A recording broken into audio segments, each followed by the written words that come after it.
Vallabha Girivaradhari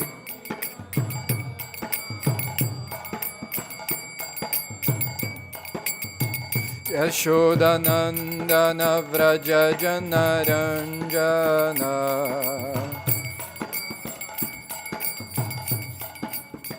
Yamuna Tira Vanachari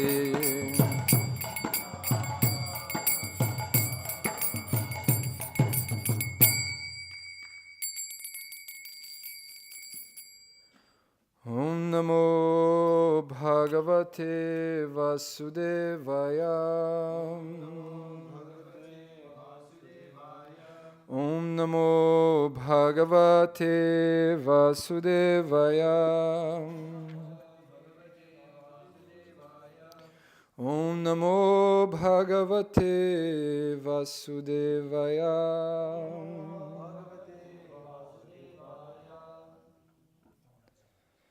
Dautatma Purusha Krishna Padamulam Namunchati Mukta Sarva Pariklesha Panthasva Sharanam Yatha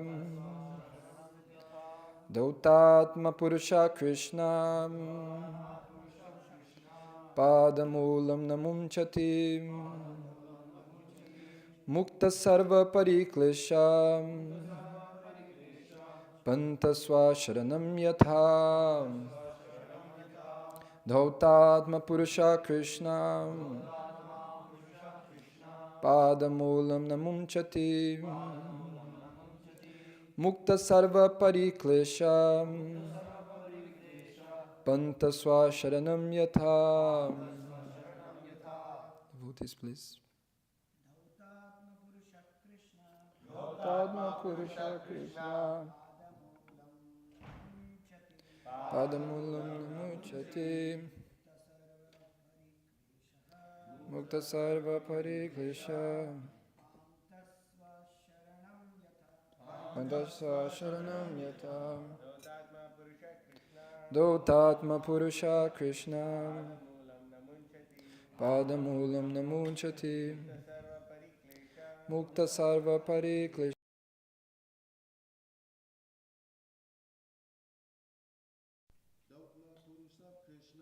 Dhautatma Purusha Krishna Padamulam Namunchati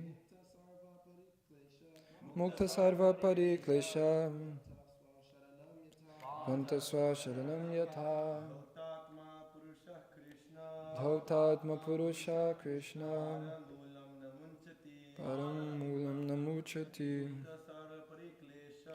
Mukta Sarva Pariklesha Sharanam Yatha Dhautatma Purusha Krishna Padamulam Namuchati Mukta Sarva Pariklesha Sharanam Yatha Dhautatma Purusha Krishna Padamulam Namuchati Mukta Sarva Pariklesha Pantasva Sharanam Yatha. Matajis. Dhautatma Purusha Krishna Padamulam Namuchati Mukta Sarva Pariklesha Pantasva Sharanam Yatha.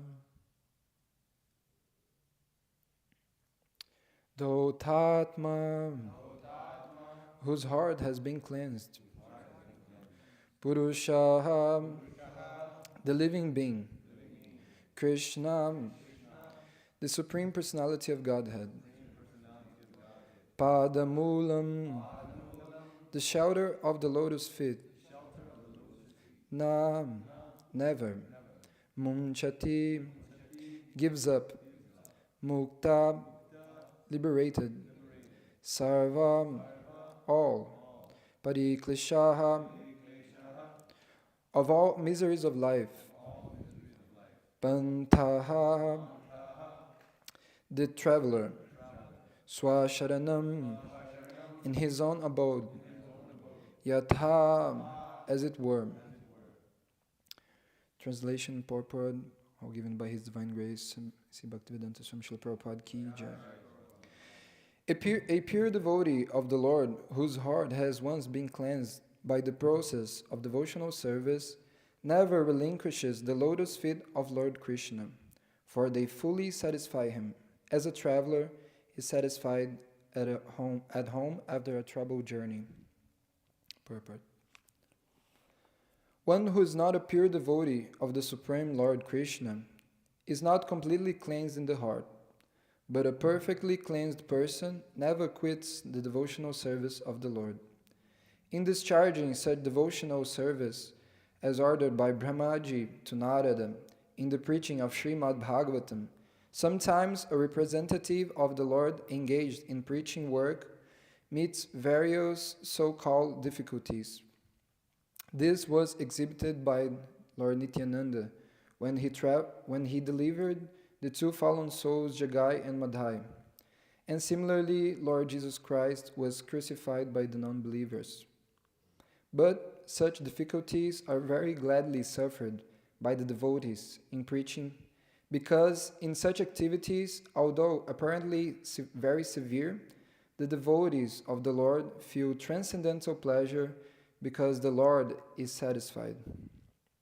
Prahlad Maharaj suffered greatly, but still he never forgot the lotus feet of the Lord. This is because a pure devotee of the Lord is so purified in his heart that he cannot leave the shelter of Lord Krishna in any circumstances. There is no self-interest in such service. The progress of culturing knowledge by the jnanis or the bodily gymnastics by the yogis are ultimately given up by the respective performers. But a devotee of the Lord cannot give up the service of the Lord, for he is ordered by his spiritual master. Pure devotees like Narada and Nityananda Prabhu take up the order of the spiritual master as the sustenance of life. They do not mind what becomes of the future of their lives. They take the matter very seriously, as the order comes from the higher authority, from the representative of the Lord, or from the Lord himself. The example set herein is very appropriate. A traveler leaves home to search for wealth in far distant places, sometimes in the forest and sometimes on the ocean, and sometimes on the hilltops. Certainly, there are many troubles for the traveler when he is in such unknown places. But all such troubles are at once mitigated as soon as the sense of his family affection is remembered. And as soon as he returns home, he forgets all such troubles on the way. A pure devotee of the Lord is exactly in a family tie with the Lord, and therefore he is undeterred in discharging his duty in full affectionate tie with the Lord. Om Gyanatimirandasya Gyanam Dyanam Shalakaya Chakshurun Militan Jena Tasmai Shri Gurave Namaha Shri Chaitanya Manobstam Stapitam Jena Bhutale Swayam Rupa Kadamahyam Dadati Swapadam Tikam Vanchakalpa Tarubhyascha Kripa Sindhubhya Evacha Patitanam Pavanebhyo Vaishnavebhyo Namo Namaha Jai Shri Krishna Chaitanya Prabhu Nityananda Shri Advaita Gadadhar Shri Vasari Gaur Bhakta Vrinda Hare Krishna Krishna Krishna Hare Hare Hare Rama Rama Rama Hare Hare Kam Karoti Vachalam Bhagavate Giri Kripaitamaham Vande Shri Gurum Dinatarinam Paramananda Madhavam Shri Chaitanya Ishwaram Hari Om Tat Sat Namo Vishnu Padaya Krishna Prishna Bhutale Srimati Pataksham Tina Manana Machari Padanta Kripadan Gurukadadan Gurugram Tina Vishnu Padaya Krishna Prishna Bhutale Srimati Bhaktivedanta Swami Tina. A pure devotee of the Lord, whose heart has once been cleansed by the process of devotional service, never relinquishes the lotus feet of Lord Krishna, for they fully satisfy him, as a traveler is satisfied at home after a troubled journey.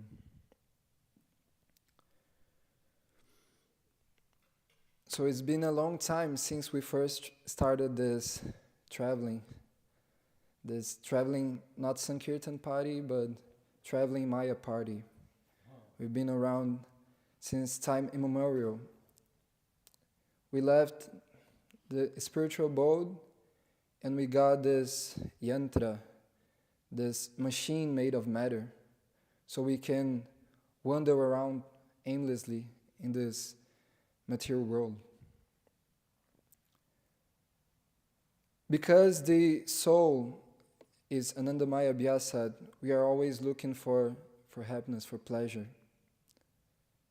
But due to our misconception of thinking that we are these bodies, we wander around in the wrong navigation system. We're trying to find pleasure through the senses, and we always end up in bewilderment. So we need a proper navigation system.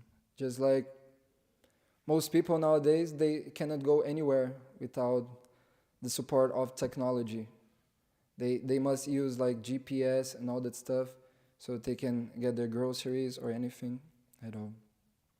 So similarly, we also are trying to use the GPS, but the material GPS is like gross pleasures of the body, gross pleasures, but we need a spiritual GPS. When the living entity is fortunate enough, he finds the spiritual master along the way. Just like someone who may be lost, when he finds a very nice person, this nice person tells him, "You're in the wrong way, please go this direction."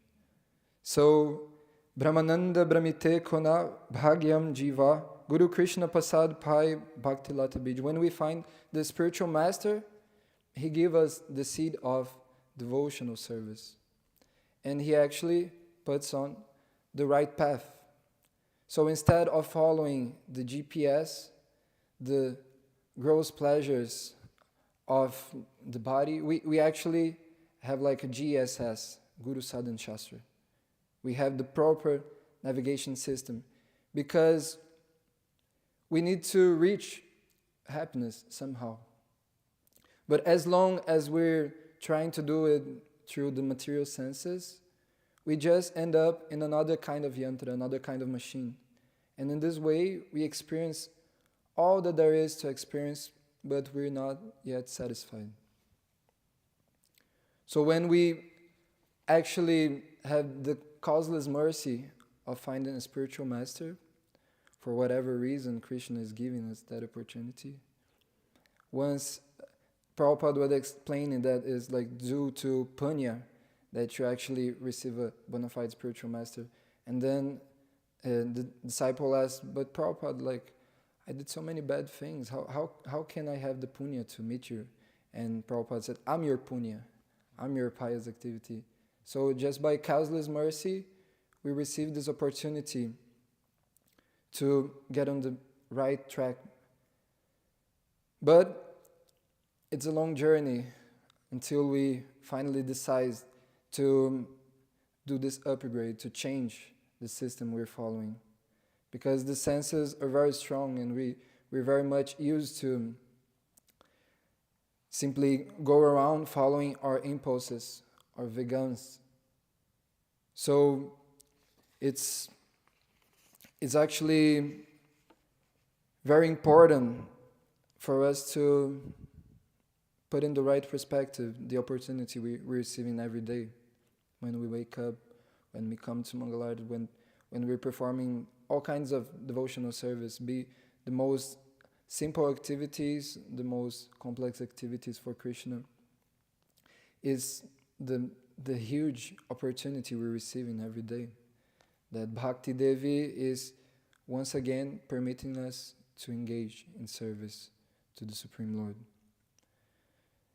Because actually this is our position eternally. That's why it's so natural. In this verse, it says that just like when you come home after a long travel, after a long TSKP, you come back and see all the devotees and everything.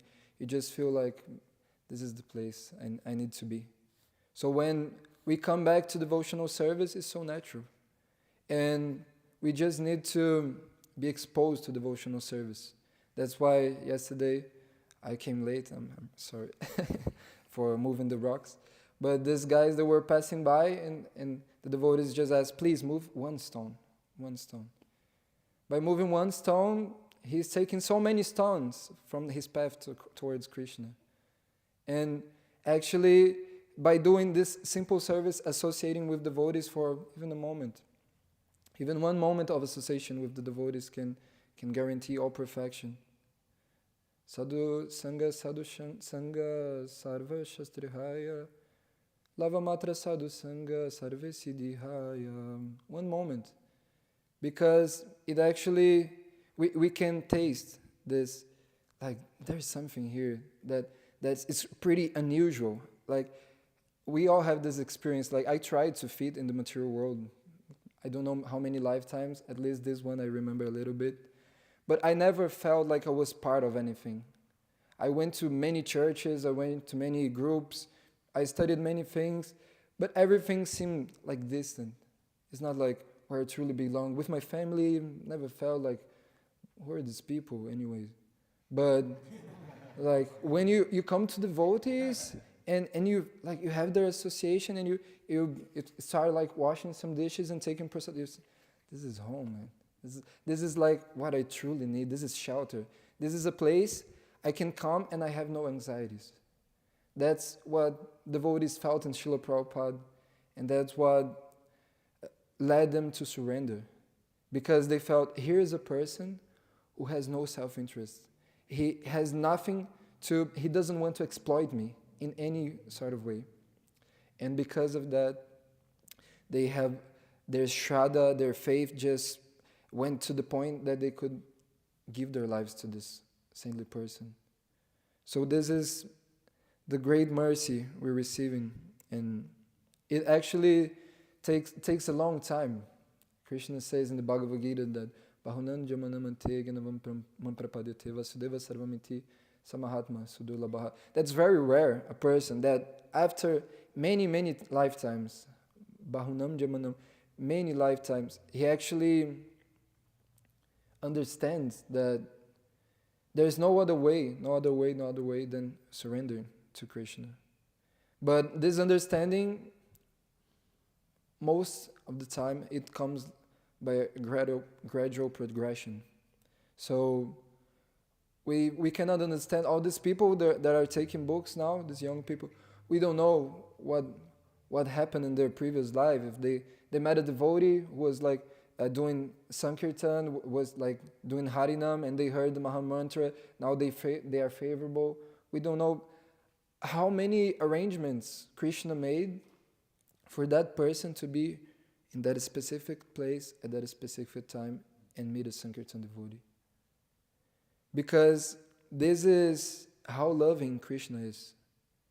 That he, in this yantra, in this machine made of matter, he's seated alongside with us. And he's watching everything. And actually, not only that, but he's giving facilities for us to satisfy our desires. And when we go out, we can really experience how merciful Krishna is, because when one person is mean to you, it just like, it hurts, right? Like one person just simply ignores you, you know? They see you coming, like in their eyes, they pick up their phone and like pretend they're like on Bluetooth, you know? Like it's really like, it pains, you know? Being ignored, being disrespected. You're so like, you have a good intention. I really want to help this person, but they're so mean to you. And sometimes we get angry at them. We want to chastise them. But imagine how many lifetimes Krishna is just tolerating our nasty behavior. For how many lifetimes we are like asking, please Krishna, indirectly, give me the intelligence to like conquer this girl. Give me like the intelligence to kill my enemies. Give me like facilities to enjoy my senses. We're just like asking so many nonsense, and at the same time, When Krishna really comes and like, oh, please do this, and we say, oh, like, not now, later, like next lifetime. And we just keep on pushing, and Krishna all the time is being ignored by us, being mistreated, like completely disrespected. He's the most like perfect personality. He's so incredible, and we're avoiding him completely. And at the same time, he's completely renounced, so he tolerates it. And at the same time, he makes so many arrangements so we can rectify. And we actually cannot understand how much Krishna loves all these individuals that comes and came in book distribution, and that we actually can give them the opportunity to associate with Srila Prabhupada and receive the Bhakti Lata Bij. So many crazy things happen. We see like people, they come in one direction, they buy the books and they go in the same direction. Like, where were they going, you know? They just came for the books. It doesn't make any sense.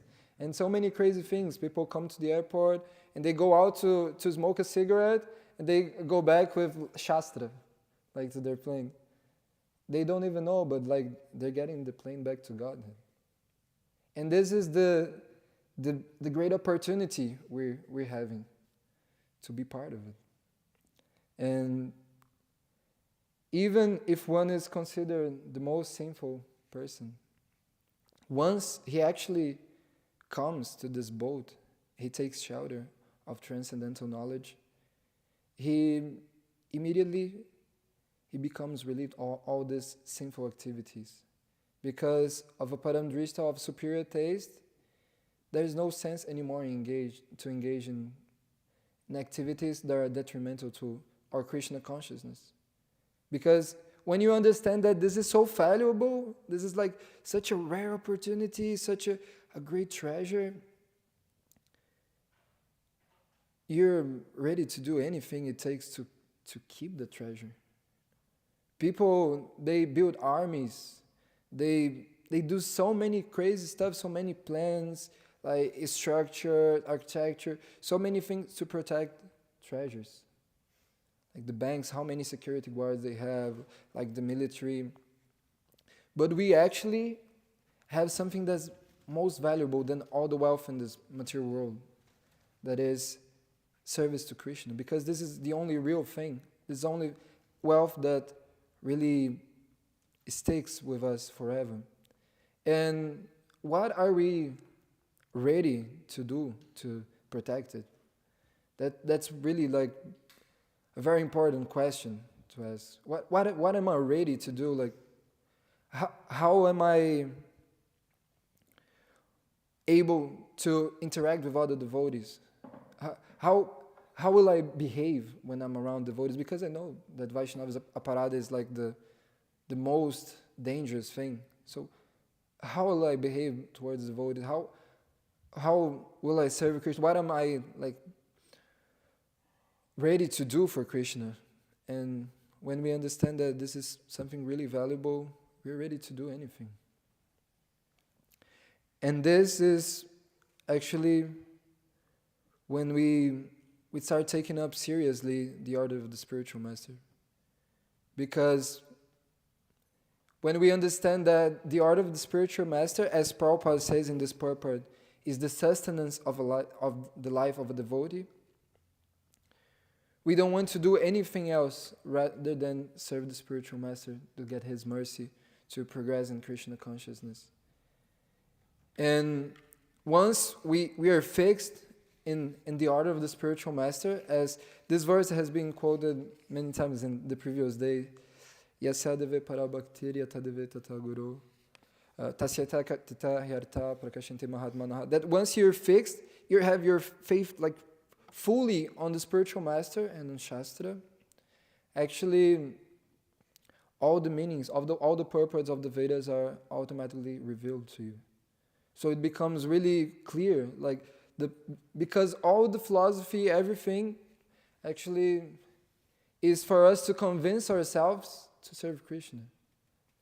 That's the main purpose. So we can convince our minds, our intelligence, to chant Hare Krishna, to to serve without any material desires. And when we understand this Vedanta, this conclusion, our life simply becomes bliss, even though there are so many difficulties along the way. Prabhupada quotes the example in this purport of Sri Nityananda Prabhu and Jesus Christ. Yesterday, I think, Govindananda Prabhu, he said, I think because this is the like a church is like affecting us. We've been talking a lot about Jesus Christ lately, and Prabhupada is continuing now in the purport, so it's really nice. And we have so many examples of Haridas Thakur, how in so many marketplaces he suffered so much, but Lord Chaitanya was always there to make it true, to actually to take all the pain for him. And it is actually a great source of realization. All these difficulties we go through in preaching, when we are going through inner hardships in life, and we remember these times, how Krishna reciprocates with us, actually it gives us so much strength, so much faith that we're on the right path. It actually is such a source of convincement for ourselves. All these realizations, all these difficulties we went through for Krishna is actually what makes us stronger in Krishna consciousness. As Prabhupada says, a comfortable life and Krishna consciousness don't go well together. So we must be ready to accept discomfort, tapas, because this is what human life is meant for. And once we realize how this, even the difficulties in spiritual life are actually part of this great treasure. Just like the Bhagavad, you probably know this verse, I don't remember exactly, but it says like that a renunciant accepts discomfort, tapasya, just like a fighter accepts like strikes from the opponent. So he kindly accepts this kind of pain because he knows that it's like actually his duty, is what makes him strong, is, as Brahmaji says, is the treasure of the renounced order. Yeah, the wealth. So when we accept this, we see everything as Krishna's mercy. And that's the understanding of the devotee. Everything Krishna does is good. So there is no need anymore to be mental. Because if Krishna is purifying us, imagine how much he likes us. How much he loves. Because he could have been just like, we could be just distributing all the books and getting all the Lakshmi and everything and getting puffed up. And being like, actually in the long term, maybe we would not even continue in Krishna consciousness because we think we're just so great. We could do anything and be happy. But Krishna likes us so much that he sometimes doesn't allow people to get the books. He brings like mean people to purify us. So in the long run, we can develop pure devotional service. So this is how much Krishna loves his devotees. And how much we should be grateful even through hardships. So in this way, we can become really resolute. Vyavasayatmika buddhire kehakurunandana bahushakasyanantasya buddhayo vyavasayana. We are resolute in purpose to serve the spiritual master. So I would like to continue after reading a short excerpt of Salted Bread, because this book, this verse, I think that has a lot to do with this specific pastimes of the Russian devotees. So I would like to have like a devotee to read for me. Would someone of you like volunteer? Yeah. The sheets are there. Yeah. Yeah, two. Yeah. Let me see. Let me show you. It's this actually. This is such a nectarian book. You all know Salted Bread, right? Such a nectarian book. Please. So reading the whole. Yeah. It's like 10 minutes, but it's been way better than anything I can say just to for us to listen to the Sankirtan pastimes.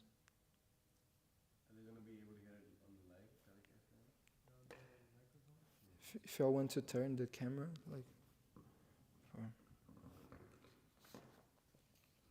for his sides, I would like to say that I feel like a fly among elephants, so I really need the blessings of all the senior devotees.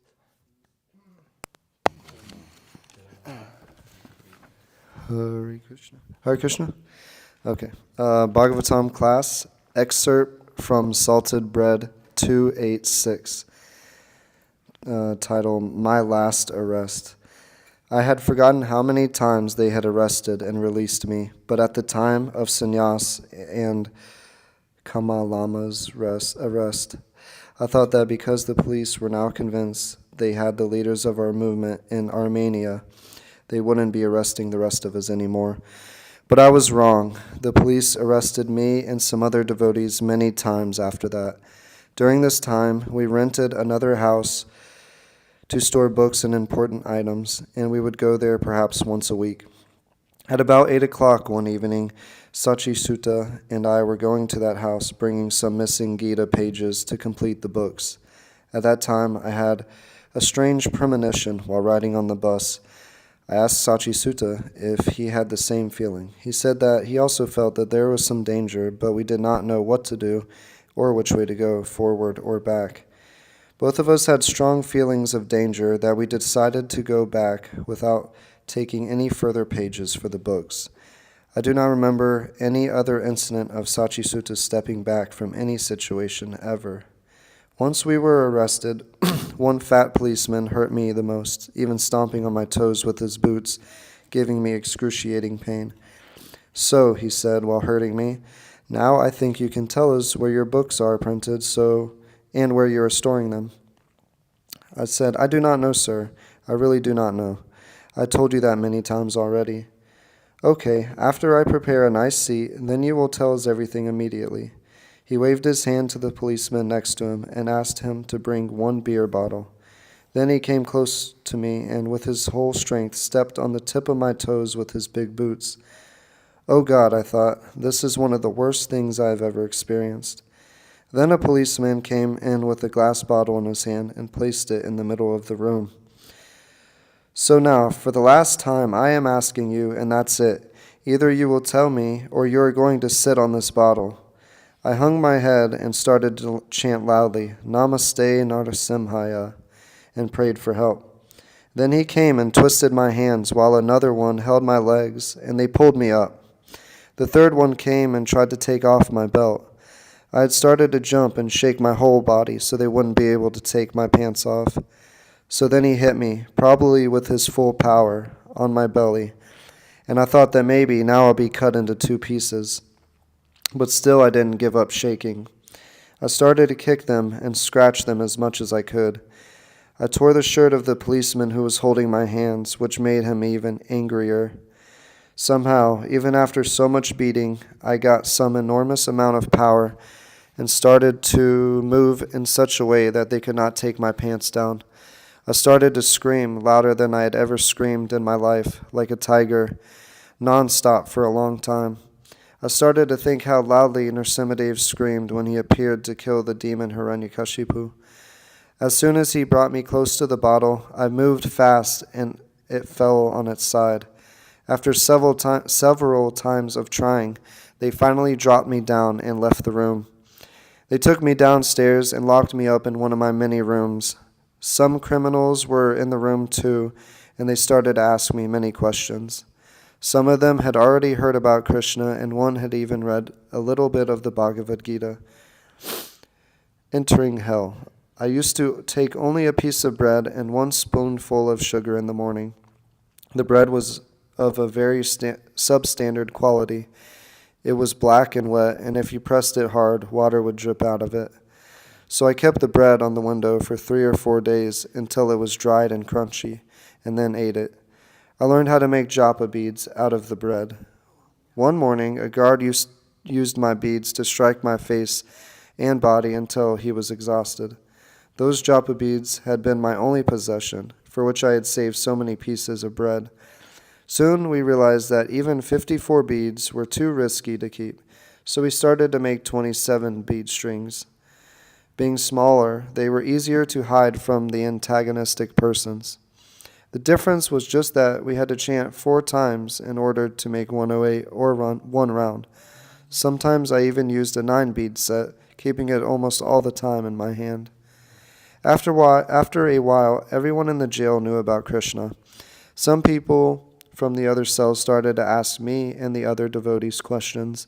Soon, offering food before eating became a tradition in our cell. Everyone in the jail was taking prasadam from the devotees. Even people who were against Krishna consciousness ate something out of our offerings. Many of the inmates told me that they could actually tell the difference between offered and non-offered food. Who is crazy? One day we moved into a psychiatric hospital. I cannot believe that the person in front of me was the same sannyas I knew before. He was so skinny. He moved slowly and slurred his speech. His chin had become sharp and his eyes sunk in. His beautiful face, which had some beard growth, was very white. About 1 month before my coming, he started to give devotees daily injections by force of a neuropsychological drug. Sometimes while he was talking, Sannyas's mouth would become dry and his eyes would roll like a drunk man. Sometimes he would sit and look at one spot for a long time without making a movement or saying anything. After a while, he would stand up and shake as if he were cold. Sannyas was a very strong personality, and no matter what happened and in which condition he was in, he would every day complete chanting his 16 rounds of the Hare Krishna Mahamantra, a determination that surprised me and inspired me with more energy to go on.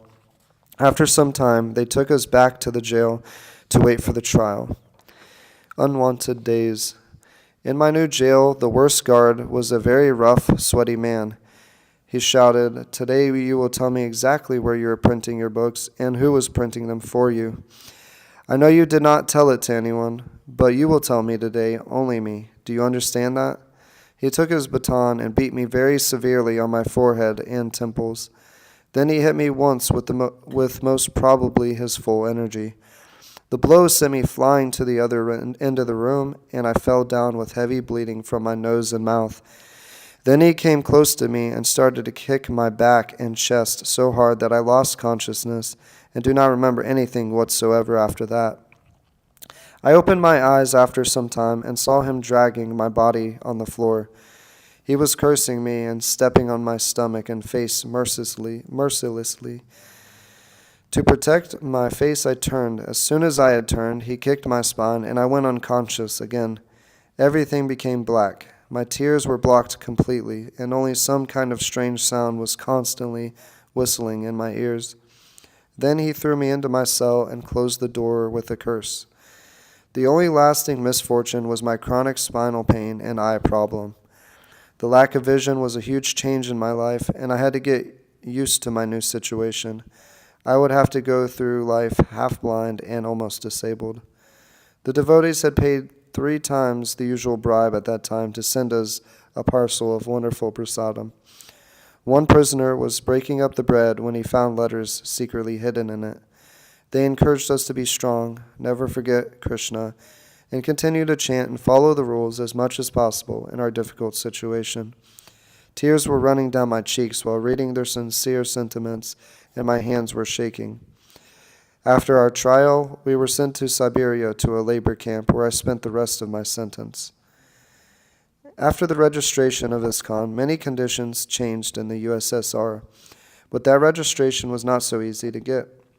It was the result of countless demonstrations in front of many buildings and in various streets of Moscow.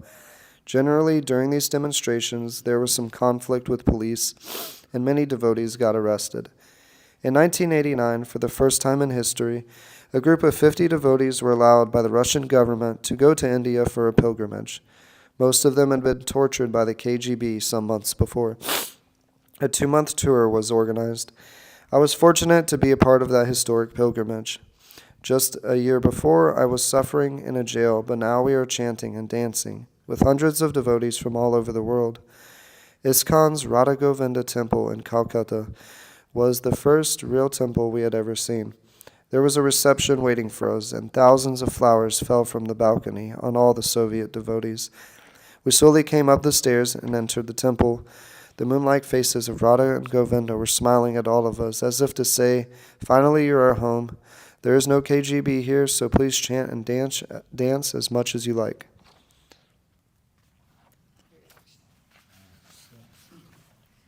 So, after a troubled journey, he came back home. One of the devotees, he was sick for a long time in jail. He would not even move from his bed. But his cellmate, he recalls that one day he was very sick. He got up, he took out the cloth of the bed, and he made a dhoti himself. He bathed.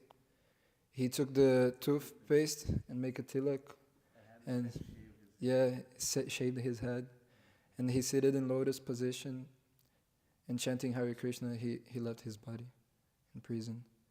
So, actually, after this long troubled journey, we are here, the association of devotees. We don't know how much we have been tortured and how much we've tortured other people to be here. How many lifetimes, how many times we died in these bodies. This crazy, it's so much suffering. It all collapses. You have like a crazy heat and cold at the same time. You cannot breathe, and so much suffering. Life after life, we have to die, death after death. So we're finally here, and we can, without any preoccupation, without any concern, just chant, be happy, take prasadam, and have such wonderful friends. So, even though we're in these material bodies, because we're aspiring to be situated in devotional service, actually, we're performing the same activities we're going to perform in the spiritual world. Only our deha, or our yantra isn't perfect, but actually, devotional service itself is home. So, when we fully take shelter of this process, we can aspire for the blessings of all these great devotees that went through so many things for Krishna. So what is the difficulty to take a little bit of tapasya to preach this mission? I would like to end the class here. If you all have like answers, corrections, anything, I gladly accept.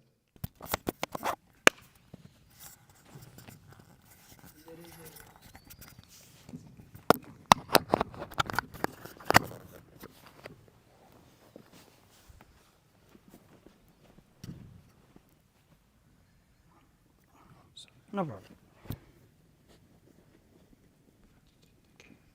There is a verse, Tapena. Okay. Yes. There is a verse which Sukadeva Goswami says, or I don't know who says, when Lord Shiva, he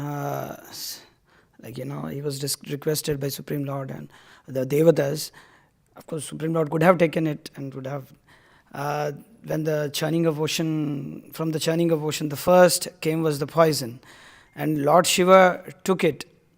And he was having little bit of pain. That's what Prabhupada writes. He has pain. And the verse is, Tapayante loka tapena sadhava prayaso jana paramaradhanam tadhi purushasya akhilatmanaha.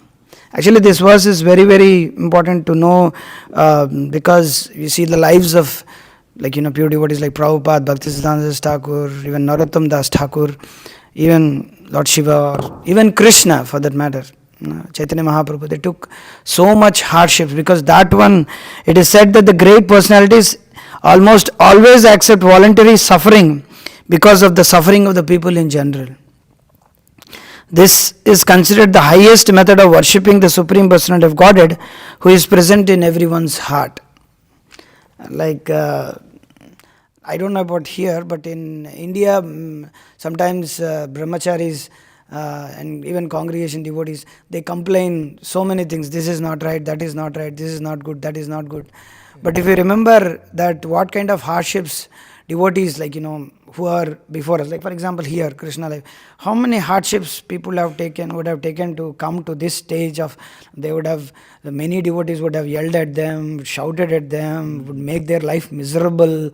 But they took all sorts of hardships to bring people, gives this facility so that we can peacefully chant Hare Krishna.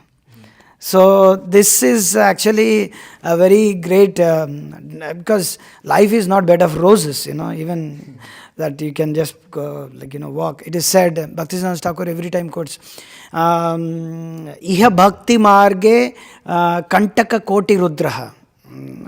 This, in this path of bhakti marga, there are millions and millions of thorns. And there is an article in Bhaktisiddhanta Vaibhav called by name Acharyer Asamurdhava Mahatva. Acharyas, they take these thorns, even though it hurts them, they are so merciful that they take out these thorns for the benefit of disciple and followers, so that the path becomes for them, so that they can go back to Godhead easily. So they take those thorns from the traveler who wants to go, that the jiva wants to travel back to Godhead. So they take these thorns and they suffer, and for them that is their highest worship. Like Bhaktisiddhanta Thakur, Ramanujacharya, Madhvacharya did this to, they have taken so many hardships. So it's like that. Thank you. Hare Krishna. Yeah.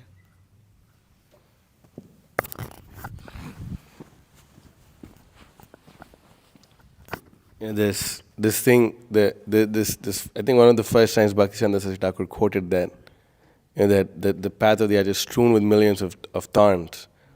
That actually happened when they first started the preaching mission. I think he was in Ananta Vasudeva Prabhu or Kunja Bihari Prabhu, where they just were about to get into a place to see if they could rent it, and one step more, right before he could put the step inside the place, the entire structure just collapsed in front of Bhaktisiddhanta Saraswati. That's when he said that. I was thinking that we're fortunate in so many ways.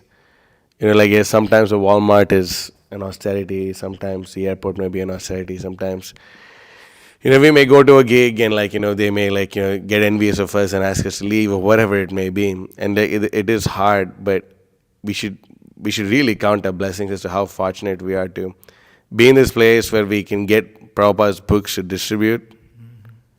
We can just freely go anywhere in this country, distribute Prabhupada's books, do this, do that. Maybe not as big as we want to sometimes, but we have this, I'm just thinking there's so many wars going on so brutally right now in the world. And there's some that we know of and some that people don't care, but it's actually happening. Now it's this whole Israel and Palestine war is again, or Hamas or Gaza, whatever. There's this war is going on. It's really brutal. It's really brutal, what's going on, and I'm just thinking, here we are, okay, what are we going to do this weekend? Where are we going to go? Today we're going to tie up books, we got prasadam, we can peacefully chant around, everything, but then, we get spoiled, in one sense, that, some, we always tell devotees, who joined into Krishna life, and they don't know the hardships of, what happened, before, to eat that plate of prasad. I remember sitting, where is Jita? Jita's not here. Anyway, sitting, you don't know, what austerities, what underwent for you to eat that plate of prasadam, It was, but devotee, very fortunate, the situation is so nice, the atmosphere is so nice, I'm so happy to be serving under a leader who doesn't have envy. It's I feel very happy, to have Vishnu Temple present, I feel very happy that, actually I'm fully confident for the first time in all these years of serving elsewhere. I'm under someone who doesn't want to exploit me. And that's such an amazing situation to have. It's actually incredibly the mercy of Krishna and Guru, to have such a situation. And we still take it for granted, though. We just, in spite of having everything, we still sleep when we chant our rounds. In spite of having everything, we just mode out in the Bhagavatam class. And we just get familiar with devotees, like even devotees who bring us in, take care of us, spend so much time with us, just openly disregard, not care for what they say, just get familiar, joke about it. It's sad. It's really sad that it's like having an ungrateful, spoiled child. So we should actually count our blessings. We should really count our blessings. We have it all made for us. I mean, I was thinking, how many temples have insurance for their brahmacharis? How many temples have that? How many temples have all their needs taken? In some places I've seen the guy is not feeling well, give him a Tylenol, continue with your service, and when you're done, we'll throw you out, no problem, But to be in a place where people actually care for you, it's a very rare thing. People have a problem with this, that, oh, you guys don't care about women. Well, who buys a big house for the women to stay? They don't see all these things. They just they think, oh, it must be like this, must be like that. So many people from outside, they say like this, But, we should count our blessings. We should really count our blessings and see, where we're at. How fortunate we are. We see that devotees here, they're, very, very, very fortunate, engaging in such service, so, so many amazing things, But it's really the blessing of Krishna. Yes, the mercy is there and all that is there, but Krishna has facilitated, this. It's really like that. You cannot you cannot ignore this aspect of Krishna's special mercy of giving this facility and giving all these vehicles and giving this book room and this machine and and it's you can tell more than anything you're oh wow, you guys actually have so many books to distribute. I was thinking, what's the big deal? But it is a big deal. It's a really big deal to have Srimad Bhagavatam sets that we can distribute. Yeah. It's a big deal. You guys can't even get a Bhagavatam set together in Brazil. It's the price of a Bhagavatam is twice the price of the minimum wage of a person, right? Yeah. A month. It's worked 2-3 months. Yeah, 3 months. 3 months of the entire salary of a person is the price of a Bhagavatam. Yeah, somebody gets that. I mean, for someone you'd even print it. Yeah. It's very costly. 10,000, 12,000 rupees. Bhagavatam English. Right. 12,000 rupees Bhagavatam English. Oh, very difficult to purchase. But we see that, and then we take it for granted. Yeah. And then there's rascals also who only because they have this they're able to do it. It's we have to understand this. We have to understand, take everything in perspective too. That we it's a special mercy of Krishna, and we should be very careful to not exploit it or not plunder it. And then and others should be also careful of not getting envious of a person's position. Yeah. Both are there. But as far as we're concerned, we should be really grateful and we should really count our blessings. We should really wow, what an opportunity. What we have here, and we space out. That's the biggest loss. That's the biggest loss. That's the biggest loss. So we should be very careful. And and we are eating the fruits of the sacrifices of our previous acharyas, of our previous. Even all the devotees who came before us, even after Srila Prabhupada and before, we are literally reaping the fruits of their austerity. You are here because of Harakanta Prabhu's austerity, no doubt. 100%. You're here because of that. You told me that. Yeah. How many austerities our previous, to keep the message strong when the whole of the ISKCON was going to dogs, the zonal acharya system. All that happened and we're still in it to win it. That's not because we are so great, but we're very lucky. Very lucky. So you should understand this. Thank you very much, man. Yeah. Anyone else? Mataji's have questions or commentaries? Srimad Bhagavatam ki jai, Jai. Sankirtan Yaga ki Jai. jai, Tagore Pramanande.